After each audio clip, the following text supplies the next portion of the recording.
everyone has like a different merit of what would make them happy. But I think it's just this game where you could always make more and want more and do more. But are you happy with what you have?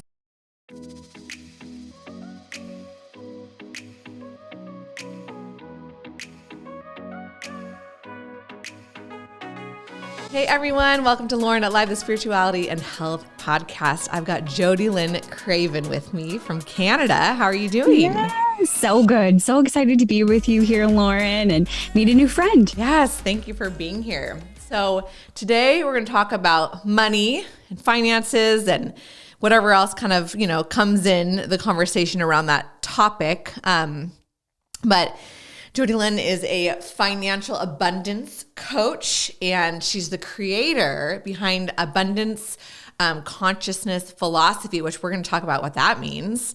And, you've got a background in finance. I'll have you kind of more explain that. I would love if you could just tell a little bit about who you are and then how you got into this sector. And then we're going to learn so much today about money. I'm so excited.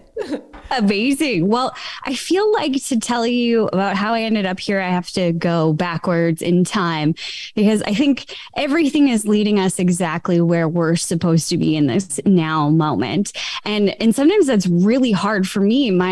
I grew up in the school of hard knocks, or I learned through the school of hard knocks, I guess you could call it. I had a home with a previous boyfriend, and it was beautiful, A-frame house on the lake. It was gorgeous. We paid $310,000 for it. And then fast forward a couple of years later, and I'm in my early 20s when this all happens. And, fast forward a couple of years later, the economy dies, the housing market crashes. This is the 2008 financial crisis. And so does my relationship. And it was this whirlwind of things that were happening. And I felt so incredibly stuck because the housing market had crashed and I had purchased this home with this person that, I was in love with at the time that we bought the house. And then, our whole relationship went down in flames. And I was sitting in that moment thinking, what am I going to do? Because our house was now worth half of what we owed on it.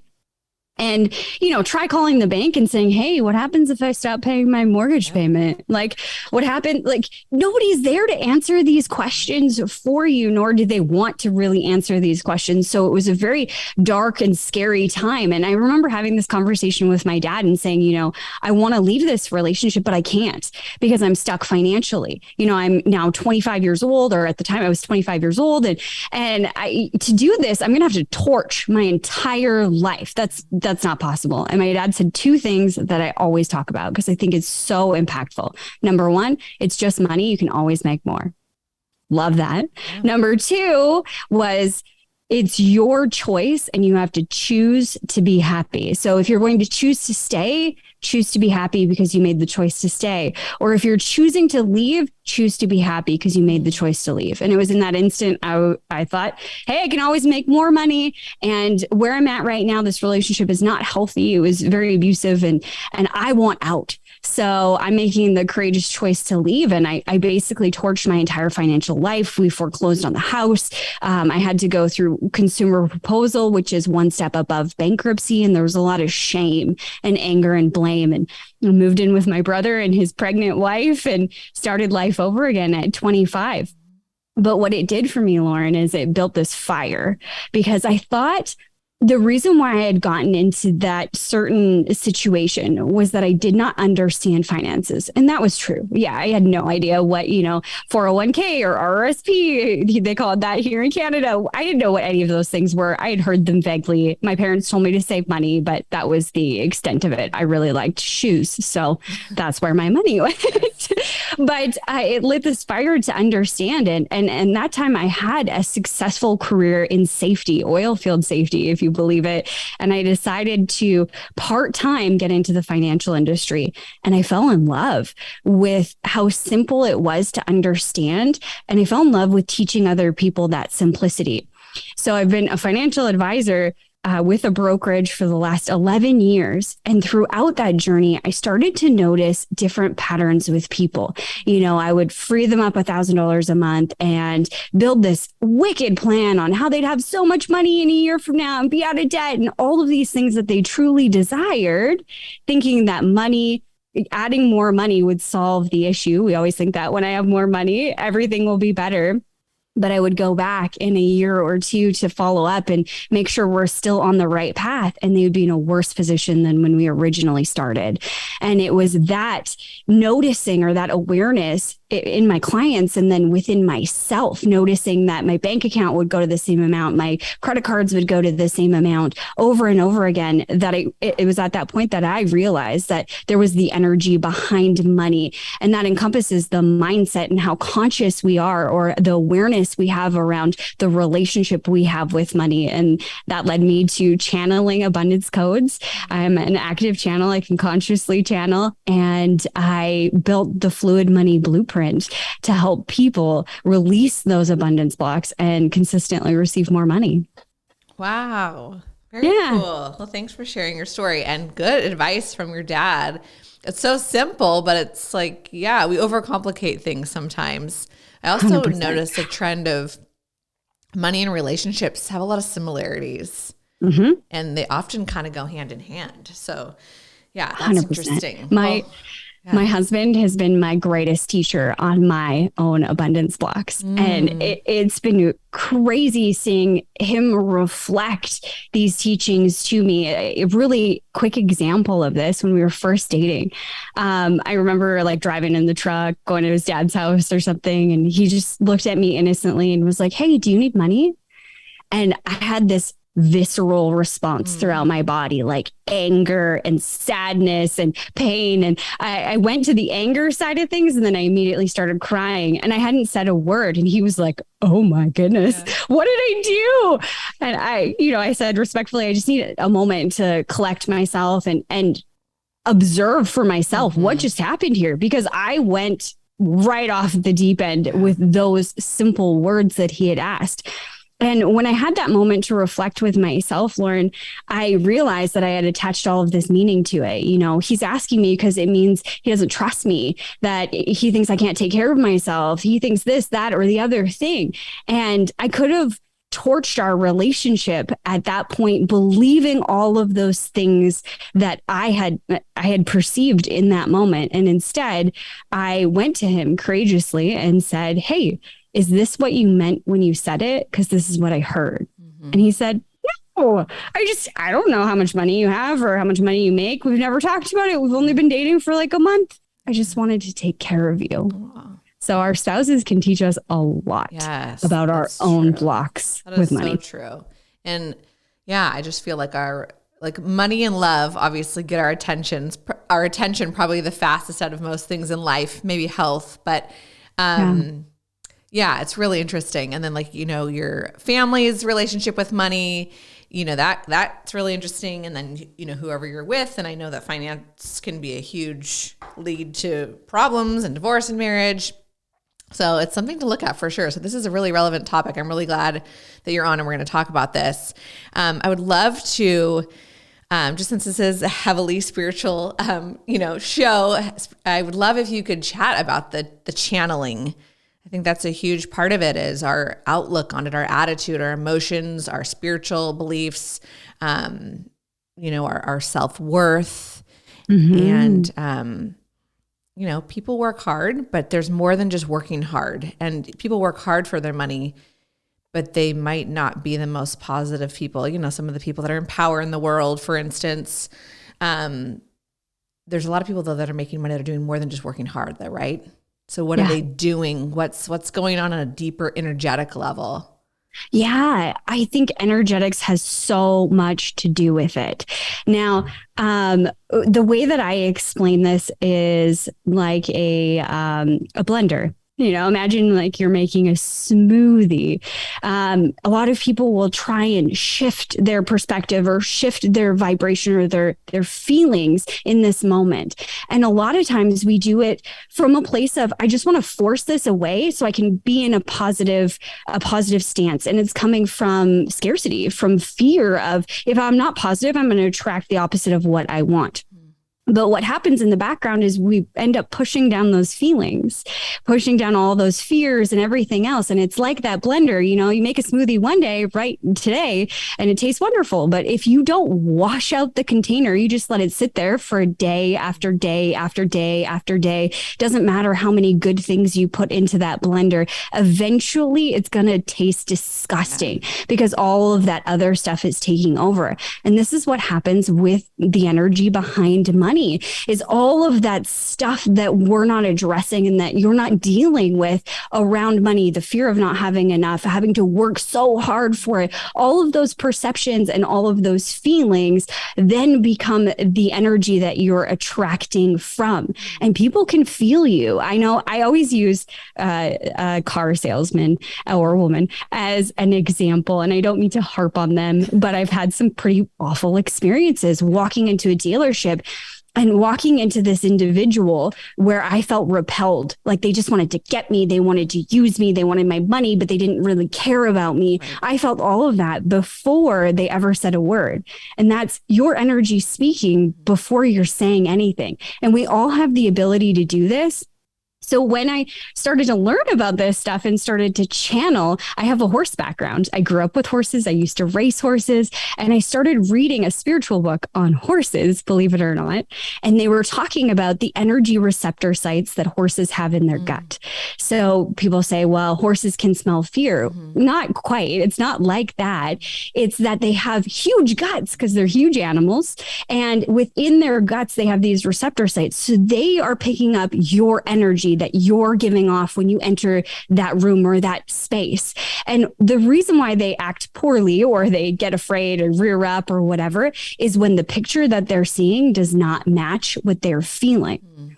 Now, our bodies are built the same way. We have smaller stomachs, but we still have the same receptor sites. So we're already intuitively receiving this information from people. Now, when we talk about entrepreneurs, if your energy is stuck in a place of scarcity, I need to make this sale, I need to make money, or else I'm destitute, or I'm going to be in trouble, or there's not enough, people can feel that off of you, and you're energetically repelling them and repelling that money along with it. Mm-hmm.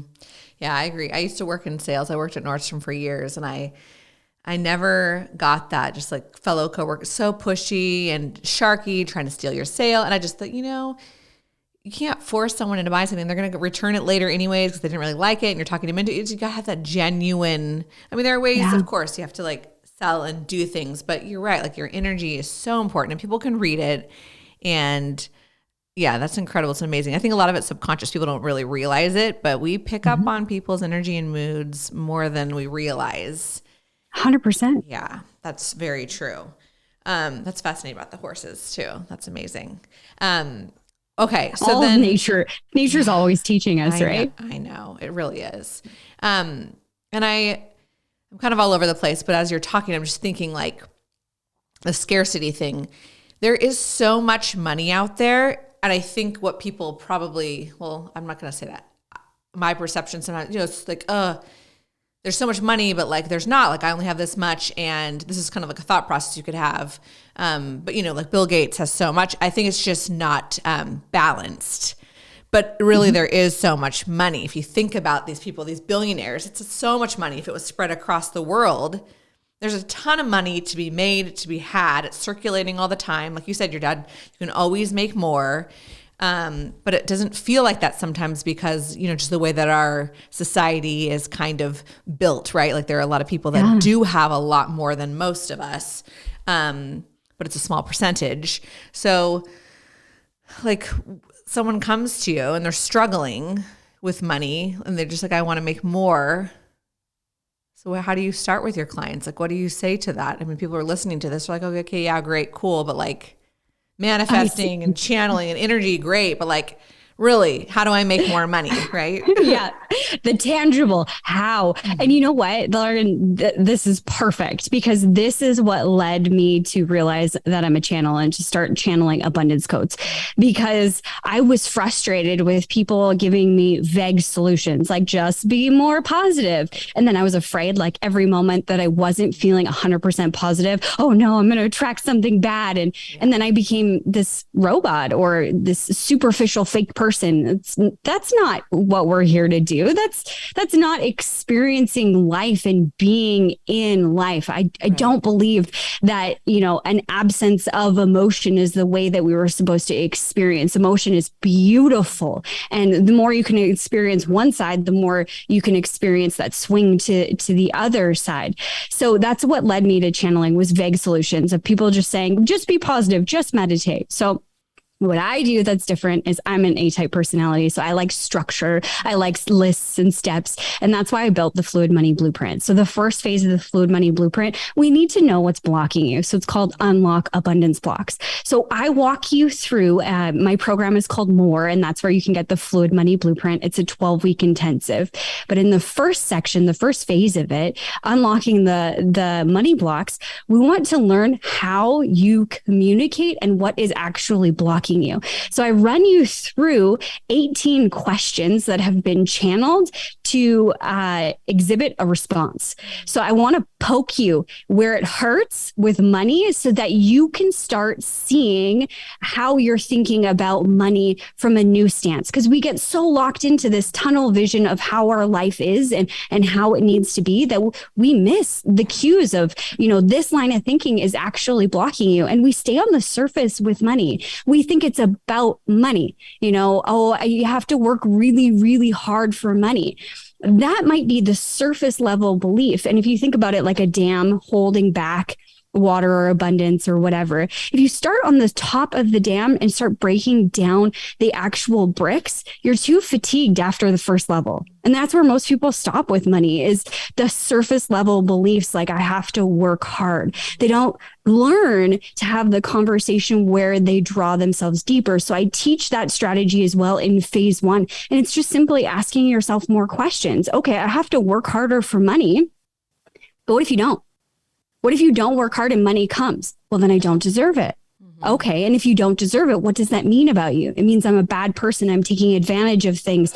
No one's going to love me. They're going to think poorly of me. Now we're getting to the root. It has nothing to do with money and everything to do with the way that you see yourself and the way that you perceive, or what you perceive will happen if you don't do it the way that someone else told you had to, or you thought before that it had to be this way. Does that kind of make sense? Yeah, no, that's awesome. That's really cool. And I should have asked too before, do you work with one-on-one clients, or is it, I was reading on your website, or are you focusing more on like entrepreneurs, like business coaching for money, or both? I have the 12-week intensive, which anyone can take. That is kind of my main focus. I do take one-on-one clients, and that process is way more fluid because it's whatever they need. And my, I guess, superpower, if you will, is when somebody talks about money and I ask them a question like, how do you feel about your financial situation? It could be that simple. When they start talking, their abundance blocks in their words pop up, or they light up red. So I know where to poke to go further down the rabbit hole, because I know that that's not exactly it. That's the surface, and we need to draw deeper. So I do most of the manual lifting when we're one-on-one, but in the actual 12-week intensive, I've created it so that the individual going through the course, the student, can learn how to do it for themselves. Because I don't want you to have to rely on me forever and understanding how to do it. After the 12 weeks, you're like, oh no, now this other thing came up, because we're fluid individuals. We're not trees. We're always growing and changing. I wanted to build a course that had all of the tools that I teach inside of it, so that the student could go through it themselves and then have these tools for life. Yeah, that's really neat. That's cool. So what would you say, just from what you've gathered? No one's the same, of course, but just, overall, like what are some of the main blocks that you think people have with money? Yeah. The biggest two are that I have to work really, really hard for it. And again, we draw deeper to that. And most of the time it's connected to deserving. If my hands aren't bloody and I haven't given it, my whole life, surrendered everything, sacrificed everything, then I don't deserve it. And if I don't deserve it, that means I'm a bad person. That's huge. Wow. Because you think about where we attract what we are, who we are being in this moment. So if you feel deep down that if you're not doing X, that you're not going to deserve it and then you're going to be bad, that's the place that you're approaching making money from. The second one is I don't have enough. And it's so interesting. We were talking about, how it shows up in relationships, or things will show up simultaneously in relationships as money. I believe that it shows up in multiple areas of our life. The more it shows up in multiple areas, the more you need to deal with it right now. But I don't have enough. I don't have enough time. I don't have enough money. I don't have enough love. All of those things are kind of packed into one. And that's probably the number one thing that I see is I do not have enough. And we kind of put ourselves on hold at that point and say, well, when I have more, then I will have the life that I want. I'll be happy. And everything becomes, when I get to this point. Right. And what's interesting about it is most of the time, 99.99% of the time, it's a bold-faced lie. It's a perception that we're holding on to. So we say, I don't have enough money. Well, for what? I don't know. For when? Well, for like 3 weeks from now. Okay. You're going into this fight or flight response of scarcity right now in this moment, thinking, I don't have enough, when you're looking at 3 weeks from now when a bill comes out. True. Not even today, 3 weeks from now. What about all the money you could make in between now and 3 weeks from now? Like, you're cutting off all of those possibilities when you're in that state of there's never enough. And when you're in that state of there's never enough, your brain and your energy, the universe, are all proving you right. It's just simply what you've stated. So we need to repattern that one, reshift it, and stop saying things like, I can't afford it. If you have the money in your bank account to buy something, you can afford it. You're choosing not to. And choosing is empowering. But saying I can't is disempowering. Right. So we need to stop using that language too. I love that. And yeah, I just feel like we're in a society, where, keeping up with the Kardashians, right? Like it's just, it's so, and it's not just money, but it's image. And a lot of it is money, but your looks, whatever it may be. And it's like, this is not reality. It's a perception, like you said, and it's never ending, and that does not feel good. And it's not, you're not going to just be happier because you have more money. I'm sorry. Like, yes, it can make life easier, and having a decent amount of money to do things and feel padded and not have debt. Like, of course, that feels really great. I believe in that's a blessing. There's a lot of opportunity, but just then that gets really dangerous. The more mentality. My husband and I have had conversations about that before. He works really hard, and, he works in tech, and it's like the ladder, and you want to get the promotion. And, we've been working a lot with that. He grew up poor, and this is the first time like he's been ahead, and we have a beautiful home, and we're in a good place financially. And, but he's like, we need more. And like, I'm worried about it all the time. He keeps like using that. I'm not to like throw him under the bus, but this is real, like life, like, and because he had a different relationship with it when he grew up, right? And this is the first time he's actually had enough where like, he has confidence, but he's still worrying about making more. And we live in a place that's very prestigious, close to Bill Gates. This is not, we don't live close to Bill, we're not in the mansion next to Bill. I'm saying we live in a region where this is not the average. This is, you drive 25 minutes. Some of the richest people in the world living here. Okay. We moved outside of the suburbs of Seattle because we're not in a place to buy one of those homes, but, yet, and maybe we don't need it. We're happy here, but maybe you don't want it. Yeah. But it's interesting how what people, measure or compare to. And I tell him, this isn't normal if you look across the world and people's finances and the way that they're living. And so it's fascinating that I feel like we're blessed to be in a very comfortable position, but yet, you could still want more, and you're comparing to other people. And I'm like, that's just, it can just get so sticky. And I think there's just so much learning, and I think just being grateful for what you do have. And, if you are struggling with finances and you are worried about what's coming up in a few weeks, or you're not making your rent, or whatever your situation is, I do think there's something to, like you said, changing your mentality, like looking at it as an opportunity. Yeah, an opportunity. Yeah. And I think even what you're describing with your husband is an automatic pattern. We get into this place where things are so automated. Our brain is designed to do this, make things easier for us. You know, you drive the same route over and over and over again, and you could drive it blindfold. Or like, you don't need any of your senses to do it anymore. Sometimes you just arrive at the location, if it's your house, if you will. You arrive there and you're like, I don't remember the stop sign. I don't remember turning left or right. You just arrived there, because that's the beauty of your brain. When it comes to money, we do this as well. You know, I don't have enough, or I need more. This becomes a pattern as well. And we end up searching outside of ourselves so much to fix something, but we don't even know what we're trying to fix. We don't know why we're scared. This is a part of that scarcity pattern. Everything could be completely fine, but you're just going because there's this fear that was, downloaded at some point in your life that has become an automatic pattern. Right. So mine was, when I would get paid, it would never be enough. So on paydays, I made commission in the brokerage business. Twice a week we'd get paid. And on Wednesdays, for example, I'd be like, oh, it's payday. And I would go into this automatic response of not enough.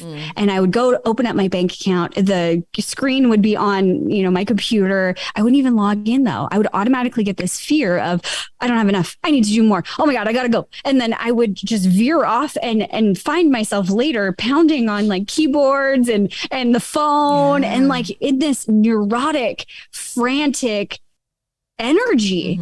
And it was interesting because when I started to see that was a pattern, I could see how I was repelling people while I was inside of it. When I was in that fear cycle, I was repelling opportunities to meet new people or to have new clients or even just have resources, like people giving you resources for whatever reason, because that happens, right? Just people want to give you stuff. You can get to that point. But I was cutting myself off with this pattern. So I needed to walk the pattern back. And what I teach my students now is what I use for all things in life. It's called CAST. Super simple and easy. The first thing that you want to do, the C, is celebrate. And the reason why we want to do this, it feels intuitive when you find a pattern that you don't like and you want to change. Why are we celebrating? Because it wakes up the brain. When you celebrate big and bold and you're like, woohoo, and screaming it at the top of your lungs, your brain's like, wait. What do I need to pay attention to? Something important is here. So we want to do that so that your brain is now giving you a cue when you're going into a pattern that no longer serves you. So now every time after this, when you practice this celebration, oh, I saw it without judgment. I see it. You're here. Yay. I noticed. You're celebrating that you noticed, because from that noticing or from that awareness, you can create change. So now from here on out, your brain will continue to give you that marker of, hey, you're going into a pattern that no longer serves you. The second letter is A, and it's acknowledge. We need to acknowledge all of the fears that are coming up instead of stuffing them down. We need to get them out. And I always say it like, baby Jodie, what's wrong? I just put my hand over my heart and I ask her, baby Jodie, what's wrong? And I let her vent. I'm afraid I don't have enough money. I'm afraid that I'm going to be homeless. And you know what? My baby Jodie, she is like a toddler on crack when she's having a meltdown. She goes to the worst case scenario and is like, we're going to die in a burning blaze of, not even glory, of trash. That's where she goes, is death every single time. When I unpack it, when I ask her what's wrong, it's always, I'm going to be, not enough money, and then I'm going to be homeless and no one is going to love me, and then I'm going to die all alone. That's where she goes. So understanding that and allowing her to have her feelings, that part of me that is scared, that part of you that is scared and rifling with this old pattern because it's triggered by something of the past. And it's designed to keep you safe. You created this mechanism, this pattern, to keep yourself safe from something. It might not make sense today, but at the point when you started the pattern, it made sense then. It was giving you something at that point. So you just need to acknowledge it, acknowledge that piece of you that is afraid. And then the next is S, and S stands for system. This is where we calm you down, because you can't logic with a toddler who is having a meltdown, nor can we logic with ourselves when we are in a flight or fight response. we need to come back to a neutral position to make headway, to make lasting change, or else it's superficial. So I always teach, put your head on something hard. Your forehead, it calms their nervous system. You have the vagus nerve if you're holding your chest. I don't know if people can see us, but I think it's right underneath your collarbones or right above. If you just touch your chest right at the collarbone area, you'll feel your system start to come back to this space of neutrality. Yeah. Going outside, putting your feet on something, grass or whatever, hug a tree, just get to that point where you're neutral. And then now you can start asking some good questions. And the T stands for true. Is it absolutely true? So in that scenario of, I don't have enough, I can ask the question of, is it absolutely true? Well, JodieLynn, you didn't even open your bank account. So how do you know? Yeah. And is it absolutely true that it's going to be the way that your mind is perceiving it? I don't have enough money. I'm going to end up homeless, and then I'm going to end up all alone. No one's going to love me, and I'm going to die. Well, I can walk that back pretty quick.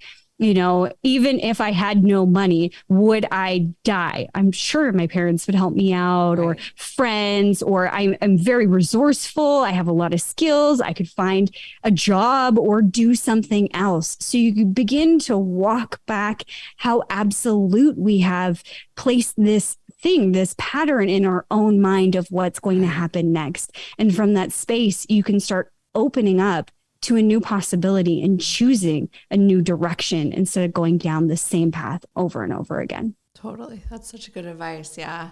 Thank you for sharing that. And yeah, again, I'm like feeling guilty. I'm like, my husband like edits this. We'll see if he hears. He's like, why'd you talk about me? But just, whether it's me or my husband or whatever, we do produce it together. But like, yeah, everyone comes from a different place. Everyone has different experiences. We're human, to the point of sharing that your story, his story, everyone comes from somewhere, and we all have our own fears, and none of them are silly or dumb. And yeah, like you said, I think that's such good advice. It's just like, is this true? And yeah, it's about perspective. And I think it's so easy. Fear really like drives us. And unfortunately it's toxic. And the whole thing about comparing, and I just wanted to throw this in there too. He's from Georgia. So like, Georgia houses compared to the houses here, it's quite the difference. Like we could be living in like an 8-bedroom with a pool, huge home there. But I always say, I'm like, but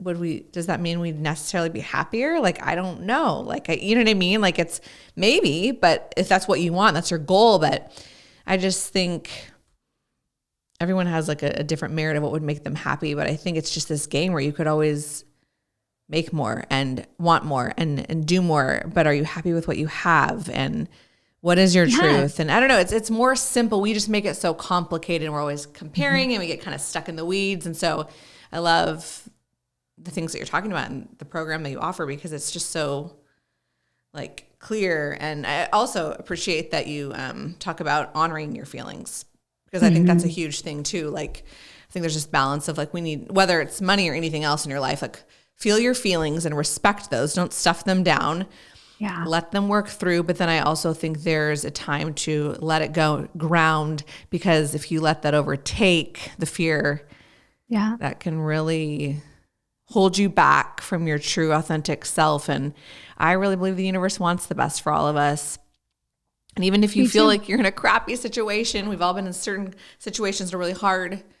There's often the best lessons that come from those places. And also, you can still, there's always something to be grateful for. And there's always a moment where you can, I am okay. Like, I might not be able to make this month's rent, but there is a way out.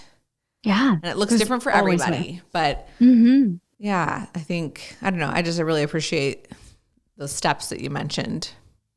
Yeah. Well, I think that so many people are struggling with all of this stuff, the comparison, not having enough, this fear, and we come by it honestly. We're taught by our parents these things, or we observe them, and then we observe them in our daily life. And just like we were talking about with the brain, it's so easy to get into a pattern and not even realize that you have a pattern that is holding you back from money, or, hurting you in some way, whatever it may be, just that awareness. And I love how you said, would we be happy with that when you're talking about things? For me, it happened just like that. I was designing my life based on what I thought everybody else thought I should have. Right. I should have a nice car, and I should have this, and I should have that. And I started to ask myself those questions, do I really want that? And I didn't have an answer. What do I want from a place of, ego or scarcity or trying to prove something to someone? So I'm looking to fill a hole essentially in this space. Or am I desiring it from this place of, oh, wow, that would just fill me up with joy and add to the experience that I'm having in life? And they're two totally different things. For me, we're in the middle of building or upon the journey of building our house. And my dream house went from like this $1 million, beautiful, like timber frame home with 7 bedrooms and whatever to, I don't really want that big of a house because it doesn't feel homey to me. That's just me. Yeah. You might want that. That's okay. But I want a little bit smaller. I want big windows. But why do I want those big windows? Oh, it just feels expansive walking into the living room and there's lots of light. I feel like I need lots of light and we have a beautiful farm that we live on. So it's really asking yourself and having these conversations with yourself and your spouse of why do you want the things that you want? Is it coming from a place of I need this to prove I am good enough? Well, who says you're not good enough? Right. Who says that proves that you're good enough? And there are very few absolutes in our world. Sure. And the way that I describe absolute is that everybody plays by the exact same field. So when we say it in money, people with money are evil. Well, that's not an absolute. Not every single person in the world with money is evil. So it's not an absolute. So it means that there's someone else out there that, bucks that standard that you had set before that is limiting you.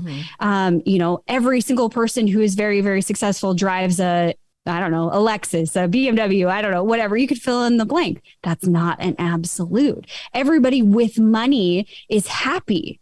That's not an absolute. Look at Robert Williams. He was very, very unhappy and he had a lot of money and there's a lot of others. And then on the other side of things, everyone that's poor is destitute and is angry, is sad.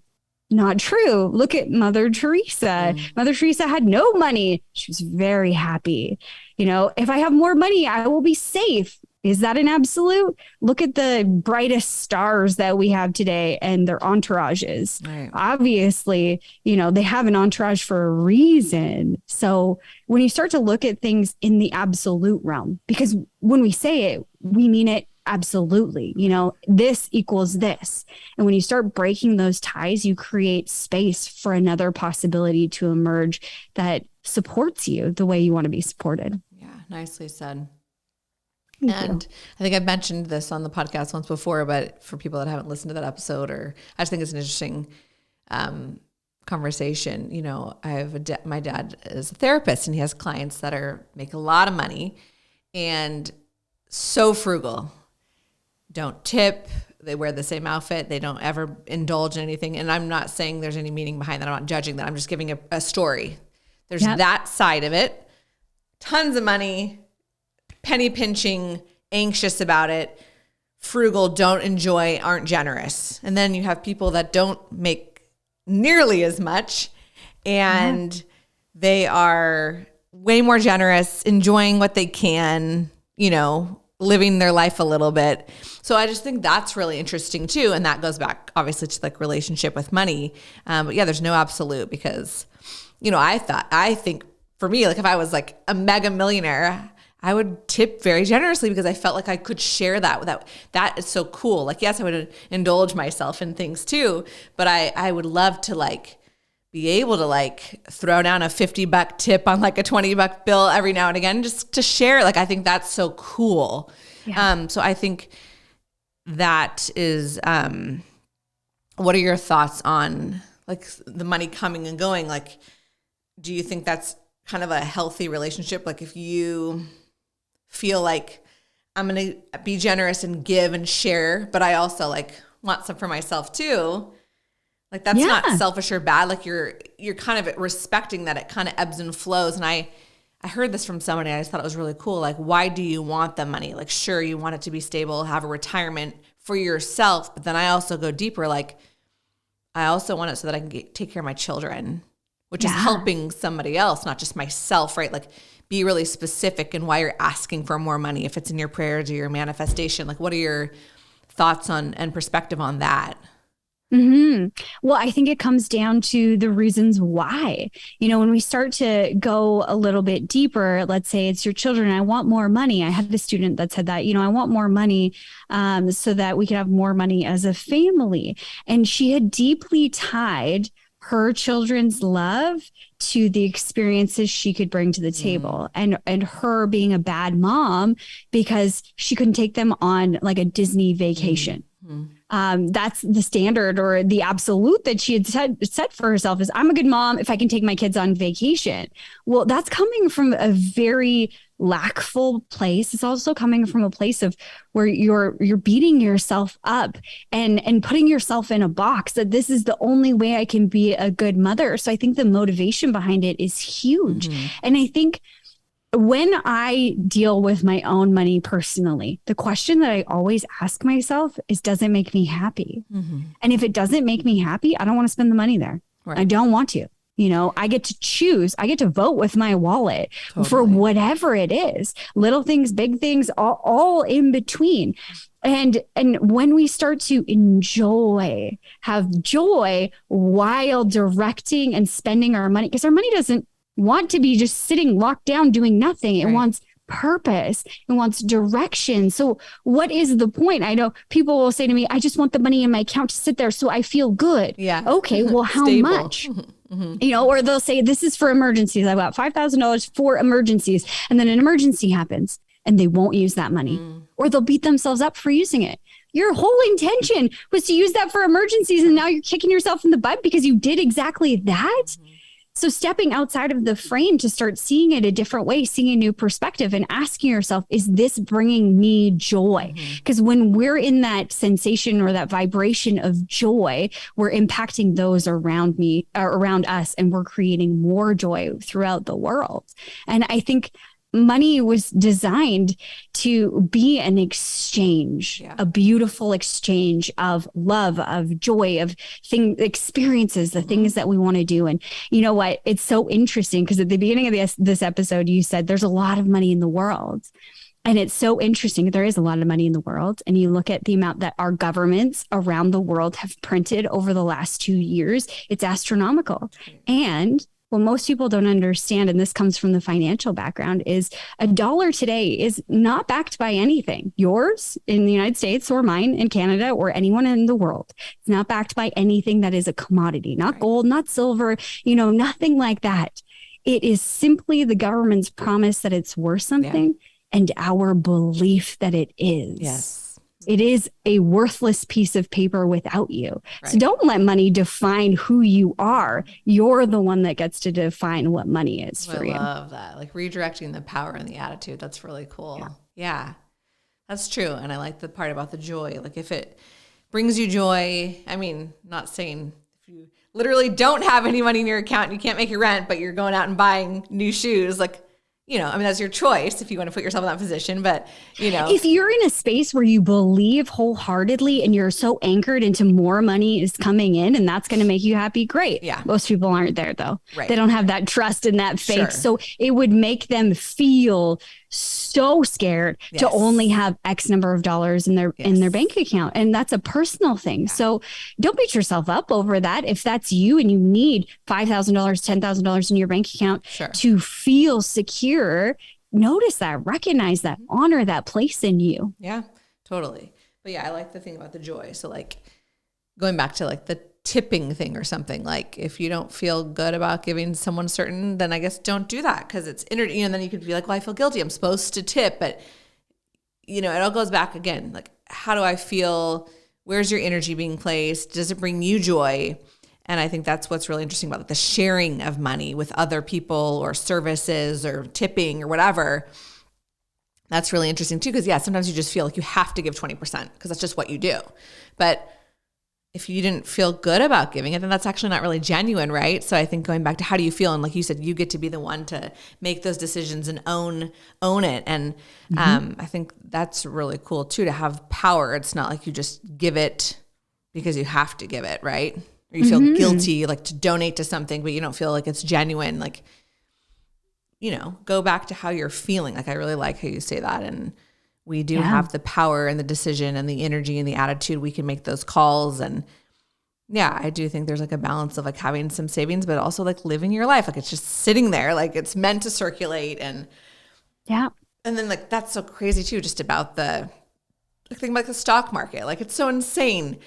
We just have these values that are like decided, and then people react, and look what happens. Oh yeah. Oh my gosh, it's all reaction based. And so that just shows you right there that it's not like it's just this true value. It fluctuates all the time. It's always going to go up. It's always going to go down. There's going to come into your life, come out of your life. So I think I'm not an expert, you are, but my one takeaway just is like, I'm learning more about money and talking to people like you is it's always circulating. And if you can kind of accept that actually frees a lot of those, stresses of money. Yeah. So you're going to have a bill, it's leaving, but then you're going to have some come in. Someone gifts you with something that you don't have to buy. That's coming in, saving you money.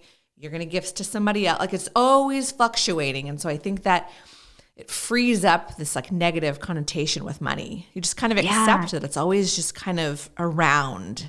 One practice that I have when I go shopping for myself personally, because I grew up in a house where I got hand-me-downs and I wasn't allowed to have like the cool clothes. I had the neighbor's clothes and I got made fun of. So I literally got a job when I was 15 just so I could buy brand name jeans. There you go. Because I was tired of being made fun of. And so that was my relationship with buying stuff. I had always felt this guilt and shame around spending and wanting nice things. So I've worked a lot on repatterning that for myself and using the tools that we've talked about today. And also in those moments, because we're not done. Like, you don't just learn and then you're done. You just sit on a beach for the rest of your life. You're a fluid being. You're always changing with your environment and either growing or, you know, things are changing around you. So it's okay to be fluid. So now when I go shopping for myself, when I try on the clothes, I need to be like an F yes. Yeah. Yes, I love this. This makes my heart soar. I've bought in even sizes that maybe I shouldn't have bought. There's this really cute raincoat that was like an extra small, and I don't even know how I fit into it because I'm not an extra small.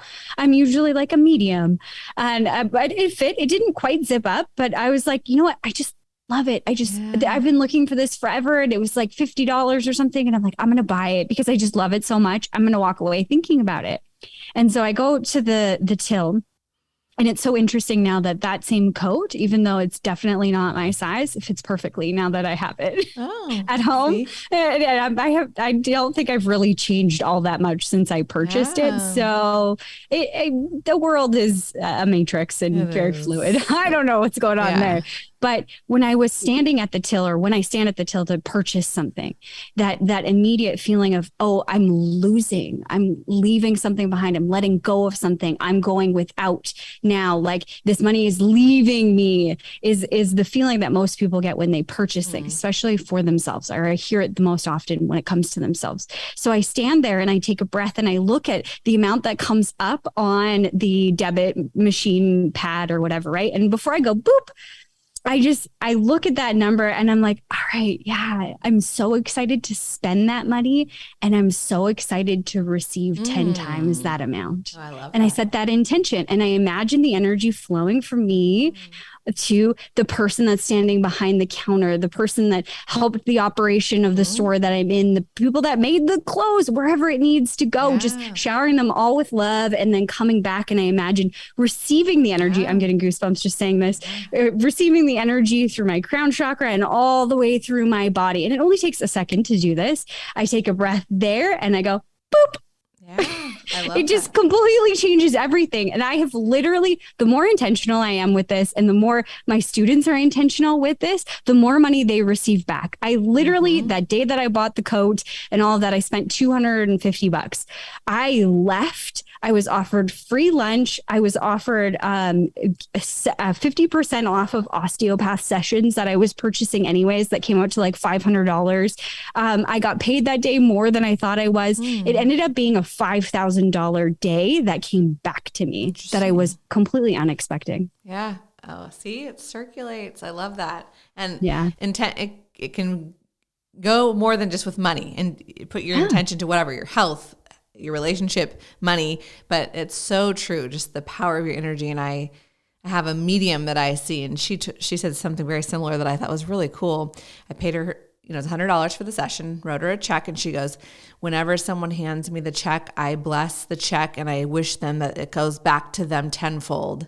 Because, I'm supporting her life by giving her my money, but she's then putting back energy to me, thanking me, and then giving. And she just doesn't say this to her clients, but she says she thinks this, and she, says, I hope that they will get that money and much more back. And I just thought that was so cool. What a cool, if we could all just do that, my goodness, what a world we could have. And more people are learning to do this. And I think that's what's so cool about this, hopefully people listening, it's a new perspective. When you spend money, you have a different joy feeling of spending, enjoying it, but then also like, I'm going to see that come back. Like, it's all good. Like, I believe I'm worth it. Right. Mm-hmm. So I hope that people are maybe thinking about things in a little bit different ways. It's really neat. Well, before we close, I do have actually a question. It's kind of a crazy world. And, digital currency is becoming, Bitcoin and all these things are becoming a thing. And there's word, like that stocks have already started to fall. Companies are starting to do layoffs. Like, we're kind of, people are, projecting that we're going to go into a recession. Fear is going to come around. It's already coming around. That's what happens with recessions and the stock market, and everyone freaks out, and then it goes tanks, and then the housing markets get hits, and this happens. It's history. Like, we just look at it, right? All about that in your world, the financial advising. But for people that don't work in the financial, like, what are some tips that you can give some of us as far as just like, I'm trying to figure out how to answer the question. I think there's oh, that's okay. Sorry. No, we've had that many times on the show. We've had chirping birds, babies. My baby has cried. Dogs bark. I'm sorry. Real life. Real life. Yeah, that's right. She hears my husband outside on the quad or something, like whatever he's working on out there. So she's like, me too. I want to go. Yeah. No, it's okay. What do we do as far as like preparing for that, or like balance? I know that's an intent. Everyone has a different situation, but just as far as like maybe even more just like attitude, but like, okay, if we are going to get into kind of a slump, it seems practical to probably like have some savings and then also just not get too worried about it. So how do we balance that? Like, just from a financial advising mixed with spirituality, I guess you could say, like, there is a reality, like, we need money to pay our bills. And so there is a beauty to having savings, right? But also, you don't just want savings sitting there, and then, like you said, you're not going to tap into it, but you needed it, and then you feel bad about it. So what is some advice you have, just if stuff does kind of get crazier with the market, it's just confusing on like what to do, where to put your money. And I know that's a really like loaded question, but just more on like an attitude, like, you don't have to tell us like where we should put our money, but you know what I mean? Like, how do we take that in energetically? Like, what are some advice you could give us? Yeah, I'm going to speak directly to the attitude and the feeling. First, acknowledge how you're feeling about it. Are you worried about the noise, the chatter that is going on, that there's going to be a stock market crash, a housing market crash, food shortages, control with the digital dollar? I don't know what, you guys have seen or what you have seen personally, but I know that there's all of these things going on, and it's very easy to get stuck in in fear, in that cycle of fear, and then making decisions, and your actions are all coming from this place of fear. I need more money so that I can be safe. So first is to recognize it. What are you feeling, and what are you afraid of? Are you afraid that the stock market is going to crash and you're not going to have as much saving as you did before?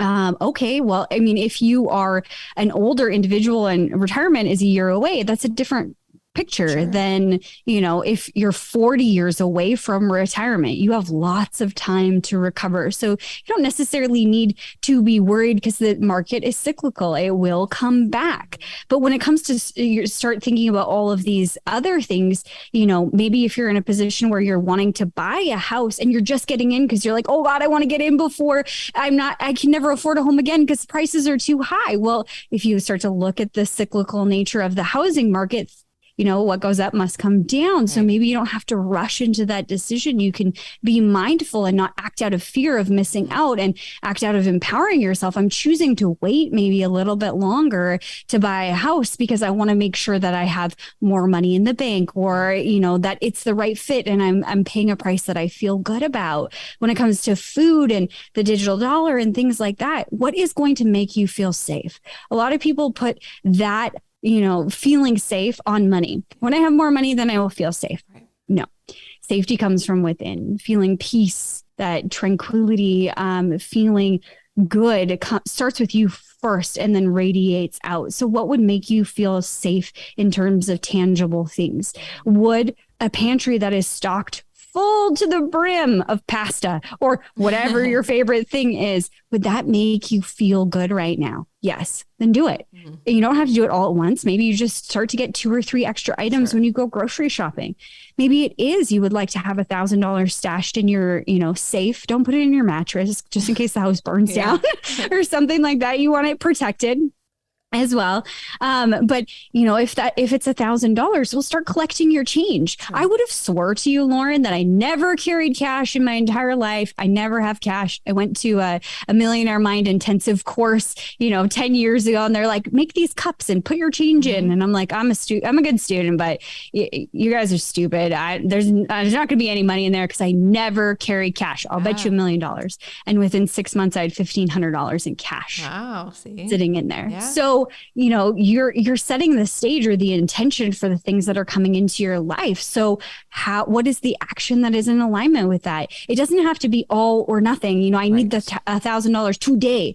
Well, you can start building up to it. Maybe it's a couple $100 a month and you work the plan for a couple of months, but it really comes back to you asking yourself that honest and authentic question. What is going to make me feel good and safe throughout this? Is it a generator? Is it food in my pantry? Is it $1,000 in my sock drawer, AKA my safe, whatever it is? Is it collecting a community that has access to food and water and power and things like that? Or knowing even just how to get out of your own city if there's a disaster or something like that? Start thinking about those things. What would make you personally feel safe? And then start taking actions towards them. Good advice. Yeah. Don't let the collective fear direct you. Look within. Yeah. And you know what? All of this stuff has been planned anyway. It was already planned. You said yes to this. And the beauty in that and everything that you've ever been through that was challenging in your life is you got through it. Right. And most people looking back, they're so grateful they went through that because of what they learned or who they became or both. Right. So that you have the capacity to weather the storm and come out even better. So all of this is noise. Yeah. You just got to keep doing you. Yeah. I mean, like you said in the beginning, the 2008, that crash, we all went through that and had different experiences, but then it got good again. Now it could, maybe we'll see. I'm not going to worry about it, but it could crash a bit, but that's what the market does. So, just kind of accepting that. And I think good advice for sure. Yeah. Mm-hmm. Cool. Thank you. Well, thanks for all your tips. And I'd love just the very practical, it's balanced. You got the energy and the spirituality aspect. I love the mixture. You can just tell that you have a very authentic approach. So I have no doubt that your program is absolutely amazing. And thank you. I checked out JodieLynn's site. It's very visually appealing, but I can also just tell with what was written there too. Like, again, just, vouching that it just looks so legit. And I'm just glad that you're helping people. Thank you for what you're doing in the world. We need more of that energy. And I would love it if you could share where people can find you online. Yeah. Well, thank you for having me here today. I love talking about this. It's my number one passion. I could talk all day to you about money. Yes. If you want to connect with me, you can go to my website, JodieLynnCraven.com. Typically there's a pop-up there that offers a free training. That free training, if you sign up for that, talks all about the Fluid Money Blueprint and the More course and how you can get access to it, and gives you some more tips and stuff. So it's a really great place to start is there. Or if you just want to reach out to me, go to Instagram and just throw me a message. I love talking to new people and connecting. So awesome. Cool. Well, we will put that all in the show notes for sure. Thank you. Thanks again for being here and sharing your wealth of knowledge. Thank you. It's been a pleasure. Yes, thank you. Thanks everybody for listening.